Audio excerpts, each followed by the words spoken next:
Hello everyone. तो आज की वीडियो के अंदर हम अपना इंग्लिश का जो नेक्स्ट लेसन प्लान डिस्कस कर रहे हैं।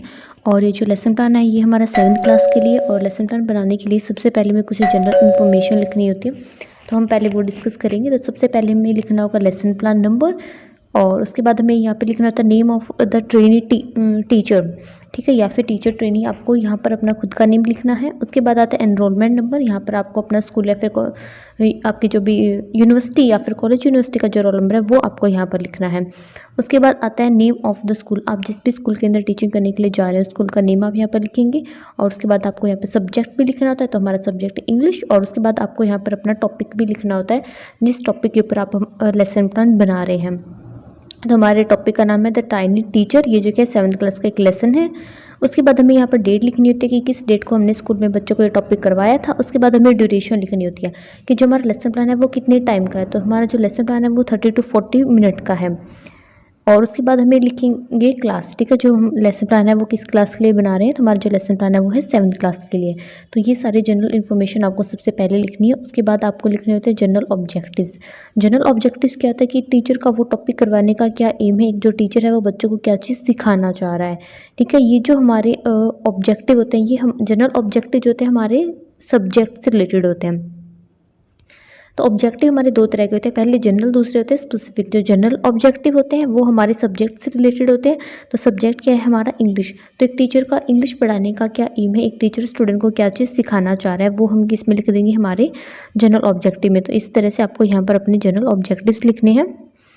और जनरल ऑब्जेक्टिव लिखने के बाद नेक्स्ट आते हैं स्पेसिफिक ऑब्जेक्टिव। जो स्पेसिफिक ऑब्जेक्टिव होते हैं वो हमारे टॉपिक से रिलेटेड होते हैं कि उस टॉपिक को करवाने का टीचर का क्या एम है। तो आपका जो भी टॉपिक है उसके अकॉर्डिंग आप यहाँ पर अपना स्पेसिफिक ऑब्जेक्टिव लिख देंगे। फिर आती है प्रीवियस नॉलेज नेक्स्ट, जो क्या है अब हमें स्टूडेंट की प्रीवियस नॉलेज टेस्ट करनी है कि इस टॉपिक के बारे में बच्चे को पहले से कितना पता है। तो अब सबसे इससे प्रीवियस नॉलेज टेस्ट करने से पहले हम यहाँ पर अपनी टीचिंग एड्स लिख देंगे कि ये टॉपिक करवाने के लिए आपने कौन कौन से टीचिंग एड्स या फिर टीचिंग मटेरियल का यूज़ किया, जैसे कि चॉक, डस्टर, ब्लैक बोर्ड, ये सब क्या होते हैं, टीचिंग एड्स होते हैं। फिर आता है इंट्रोडक्शन। यहाँ पर हम 2 कॉलम बना लेंगे और बच्चों की प्रीवियस नॉलेज को टेस्ट करने के लिए फर्स्ट कॉलम होता है टीचर्स क्वेश्चन और सेकंड क्वेश्चन जो कॉलम होता है वो होता है स्टूडेंट्स आंसर। तो पहले यहाँ पर जो टीचर है वो बच्चों की प्रीवियस नॉलेज टेस्ट करने के लिए उनसे क्वेश्चन पूछता है और स्टूडेंट जो आंसर देंगे वो हम इस कॉलम के अंदर लिख देंगे। फिर आता है स्टेटमेंट ऑफ द टॉपिक। ये क्या होता है कि यहाँ पर जो क्या है अब टीचर जो क्या है अपने टॉपिक की अनाउंसमेंट करेगा, बच्चों को बताएगा कि आज जो क्या है हम इस टॉपिक के बारे में पढ़ने वाले हैं। और फिर 7 पॉइंट आता है प्रेजेंटेशन। प्रेजेंटेशन के अंदर हमारा जो टॉपिक है हम उसको डिटेल के अंदर एक्सप्लेन करना स्टार्ट कर देंगे। तो यहाँ पर हम 3 कॉलम बनाएंगे। फर्स्ट कॉलम में आप कंटेंट भी लिख सकते हैं या फिर मेन पॉइंट्स भी लिख सकते हैं। सेकंड कॉलम आता है पीपल टीचर एक्टिविटी। यहाँ पर आपको क्लासरूम के अंदर जो टीचर की एक्टिविटी होगी वो लिखनी है। टीचर लेक्चर मेथड का यूज़ कर रहा है या फिर टीचर क्वेश्चन पूछ रहा है बच्चों से या फिर टीचर बच्चों के किसी क्वेश्चन का आंसर दे रहा है, तो वो आपको इस कॉलम के अंदर लिखना है। फिर आते हैं स्टूडेंट्स एक्टिविटी। यहाँ पर आपको क्लासरूम के अंदर स्टूडेंट की एक्टिविटी लिखनी है कि स्टूडेंट जो है टीचर के क्वेश्चंस का क्या आंसर दे रहे हैं। फिर आप जो कि आप चाहे तो यहाँ पर ब्लैक बोर्ड वर्क के लिए भी एक अलग से कॉलम बना सकते हैं। तो पहला पॉइंट आता है मॉडल रीडिंग। मॉडल रीडिंग क्या होता है, जो टीचर जो हमारा उस लेसन का जो पैसेज होता है उसको बच्चों के सामने रीड करता है और स्टूडेंट की क्या एक्टिविटी होगी, the student will listen carefully, जो बच्चे उसको ध्यान से सुन रहे हैं, ठीक है। फिर आती है प्रोनाउंसिएशन रूल।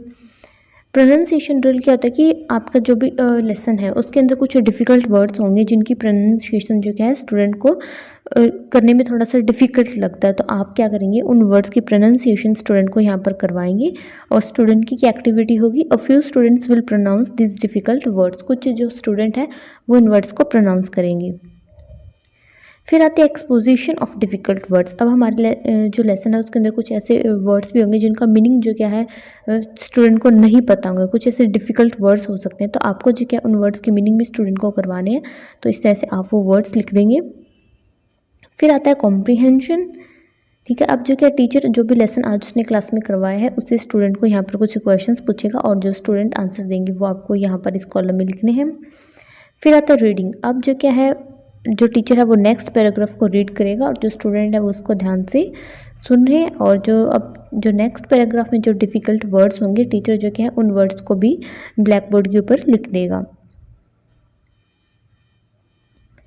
फिर आते हैं कॉम्प्रिहेंशन। अब जो क्या टीचर नेक्स्ट पैसेज से स्टूडेंट से कुछ क्वेश्चंस पूछेगा ये जानने के लिए कि उसने जो भी स्टूडेंट को करवाया है वो उनको समझ में आ रहा है या फिर नहीं आ रहा है।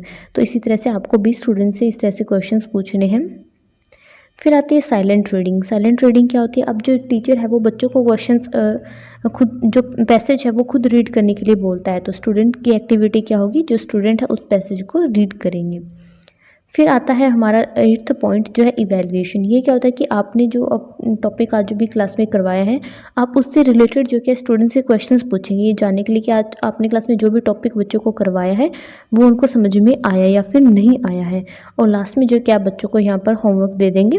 होमवर्क के लिए आप इस तरह से उन्हें कुछ क्वेश्चंस लिखने के लिए भी दे सकते हैं या फिर आप उन्हें कोई अदर एक्टिविटी भी दे सकते हैं। तो इस तरह से जो हमारा लेसन प्लान है वो कंप्लीट हो जाता है। तो आप भी इस तरह से अपना जो लेसन प्लान है बना सकते हैं। अगर आपको कुछ पॉइंट समझ में नहीं आए हैं तो वो आप कमेंट करके पूछ सकते हैं।